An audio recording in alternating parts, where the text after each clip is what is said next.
Ayun. So, si Sir Seth, yung host, yung assistance niya from the very start, yung kahit planning pa lang, may mga suggestions siya, which is good kasi syempre hindi namin din alam kung paano gagawin sa program.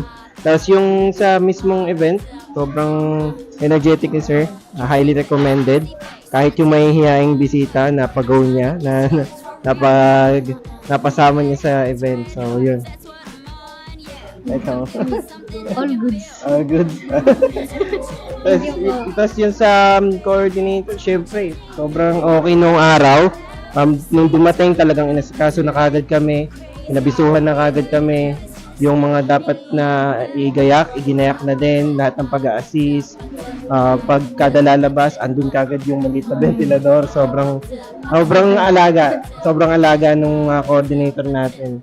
Tapos, ayun, ako,